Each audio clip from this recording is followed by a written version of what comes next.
Perkenalkan, saya Hudari Widiati. Saya penyuluh agama non-PNS Keputusan Kabupaten Tanah Laut. Hari ini saya akan mempresentasikan makalah saya yang sebelumnya sudah saya serahkan dengan menjelaskan tentang sesuai dengan kategori saya, yaitu metode penyuluhan baru. Baik, teman-teman, orang bijak berkata seperti ini. Apa yang kita tuliskan itu adalah cerminan daripada apa yang kita pikirkan. Nah, sesuai dengan slide yang saya tampilkan di sini, yaitu penyuluhan dengan metode baru tentang penyuluh agama menggunakan sosial media. Teman-teman, di sini kita bisa lihat ya logo-logo Facebook, Instagram, dan YouTube. Sebagian juga sekarang itu ada media TikTok yang luar biasa banget. Juga ada sebagian Twitter. Nah, ini semua orang insya Allah sudah pada kenal nih aplikasi-aplikasi ini. Nah, kemajuan daripada teknologi ini, maka hendaknya kita sebagai penyuluh agama juga bisa menggunakan dan memanfaatkannya sebagus mungkin, sebaik mungkin. Oke, latar belakang saya mengambil kategori adalah sudah menjadi kewajiban bagi penyuluh agama untuk mengadakan penyuluhan, salah satunya dengan metode baru, yaitu menggunakan media sosialnya sebagai bentuk pengabdian kepada masyarakat. Jadi, saya sebagai penyuluh agama di sini merasa bertanggung jawab ketika ada teknologi yang seperti ini, maka akan saya kembangkan juga sebagai metode penyuluhan. Kulukum ra'in wa kulukum mas'ulun an ra'iyatihi. Setiap kalian itu adalah tanggung jawab, dan kalian akan bertanggung jawab apa yang kalian pimpin atas rakyatnya. Oke. Pada awalnya media sosial ini kurang direspon positif, Bapak Ibu, dan dianggap banyak berdampak negatif. Ini dikarenakan kurangnya informasi yang sampai kepada masyarakat tentang penggunaan dan manfaat media sosial itu sendiri, yaitu maksudnya kurang edukasi, kurang informasi, dan lain-lain. Sebelumnya saya juga pernah belajar tentang NLP atau Neuro-Linguistic Programming, yang mana ternyata otak manusia itu ketika mendapatkan satu kabar baru, dia lebih condong 70% ke arah negatif, Bapak Ibu, dan 30% itu positif. Makanya ketika ada kabar-kabar atau berita hoax itu cepat banget diserap oleh otak manusia, dan itu sudah ada penelitiannya. Baik, apa kegunaan media sosial? Saya akan bahas itu. Dan kedua, bagaimana upaya optimasi cara kerja komputer gawai untuk kegiatan penyuluhan. Ya, dan tujuan dalam kegiatan ini adalah untuk menambah pengetahuan dan diharapkan bermanfaat bagi kita semua, terutama bagi masyarakat yang sudah mempunyai banyak akun media sosial. Serta dengan ini kita dapat mengetahui fungsi dari teknologi komputer atau gawai untuk segala aspek kehidupan, khususnya di bidang otomasi industri, guna membuka pola pikir masyarakat atau netizen tentang pemahaman otomasi kerja komputer atau gawai yang mereka punya. Jadi sebenarnya saya pertama kali aktif untuk mengadakan penyuluhan di media sosial itu karena ada suatu keadaan yang mengharuskan kita berpindah pada saat itu, yaitu mungkin Bapak Ibu ingat semua ketika adanya pandemi COVID-19. Pada tahun akhir 2019 itu banyak semua kegiatan yang dulunya kita secara normal ketemu dengan orang bisa langsung, tetapi setelah adanya pandemi COVID, semua orang itu berubah total. Ya, yang dulunya kita bisa buka menghirup udara segar semua pakai masker. Yang dulu bisa ketemu langsung offline, ternyata kita harus bisa jaga jarak.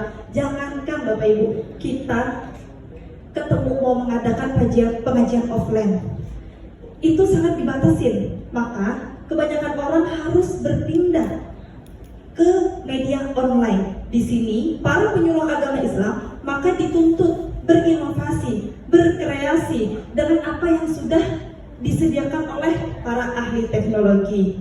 Ya, kita Bapak Ibu misalkan dalam keadaan pandemi COVID, kita menyerah dan kita tidak bisa berdamai dengan keadaan apa kata dunia.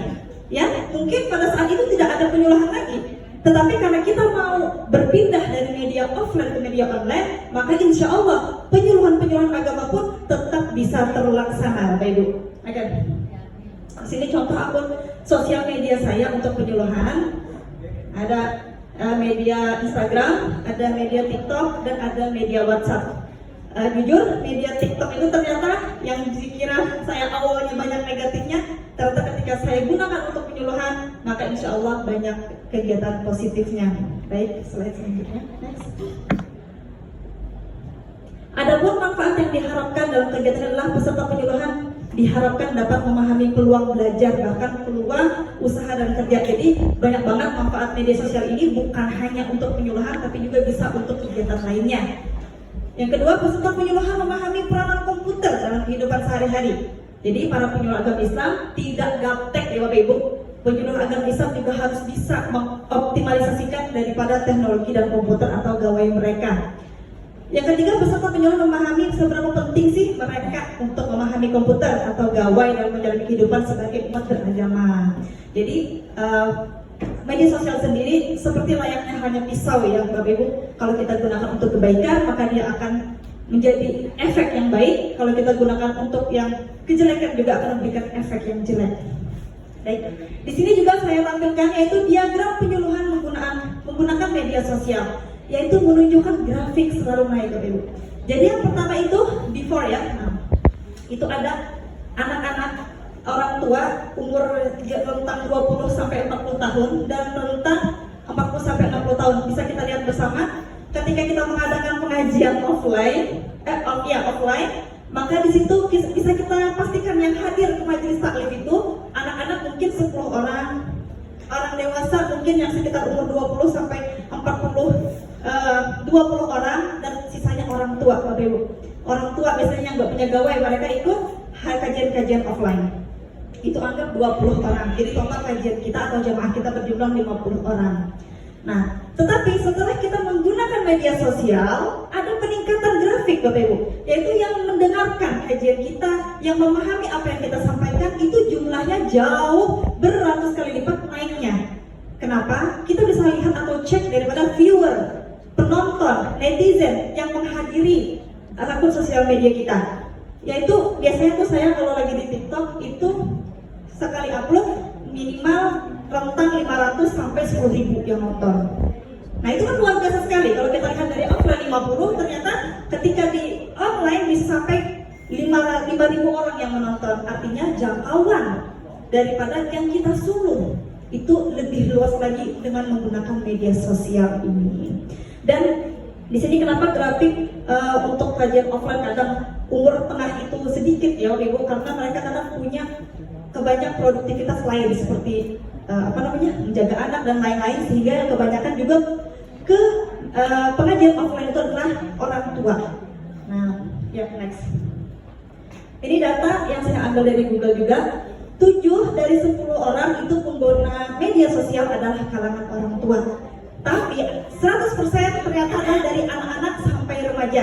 Nah ini adalah target kita yang pertama, sasaran kita untuk mengadakan penyuluhan.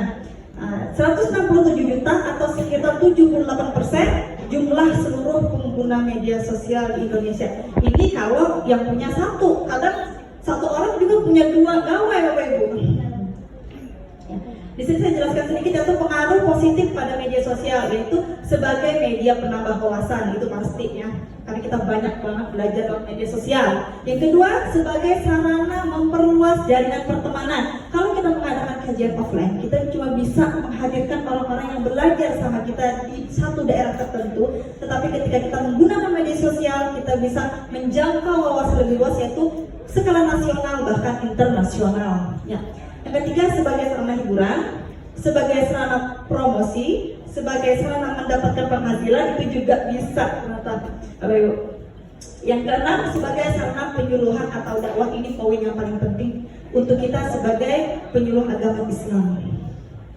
Di samping itu, ada juga sebenarnya pengaruh negatif daripada sosial media. Nah ini yang perlu kita waspadai. Kenapa kita harus tahu? Karena kita harus mewaspadai daripada dampak negatif daripada media sosial ini. Yang pertama adalah menimbulkan efek candu pada penggunanya. Yang kedua, bisa merupakan waktu. Yang ketiga, bisa mengganggu kesehatan fisik, karena kadang kita bersosial media sampai lupa, sampai tengah malam buka sosial media nih Bapak Ibu.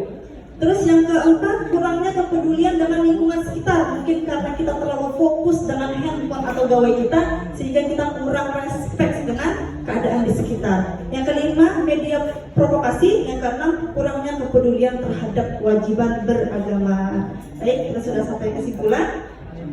Dari penelitian yang dilakukan, maka dapat ditarik kesimpulan bahwasanya penggunaan media sosial sebagai metode baru dalam penyuluhan adalah tindakan yang sangat tepat karena target yang terdapat dalam sosial media ini sangat tidak terbatas dari skala nasional bahkan sampai internasional. Jangan salah kita bisa bahasa Inggris Bapak Ibu atau bahasa Arab. Sehingga jaringan penyuluhan bisa lebih meluas kepada seluruh elemen masyarakat, baik yang dikenal maupun tidak dikenal. Ini banyak poin penting daripada keuntungan bermedia sosial. Selain penggunanya mudah, juga sangat praktis dan murah. Cuma menggunakan kuota, Ibu. Tidak perlu kita menghadirkan tempat khusus dan lain-lainnya.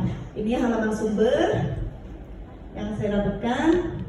Nah, terima kasih. Hanya itu dulu, udah cukup kayaknya 10 menit. Terima kasih. Sebelumnya saya mau ini dulu, mau pantun dulu. Hidup mancung cantik rupa, dalam manis siapa yang punya. Membaca, membuat wawasan terbuka, media sosial sangat berguna. Wassalamualaikum warahmatullahi wabarakatuh.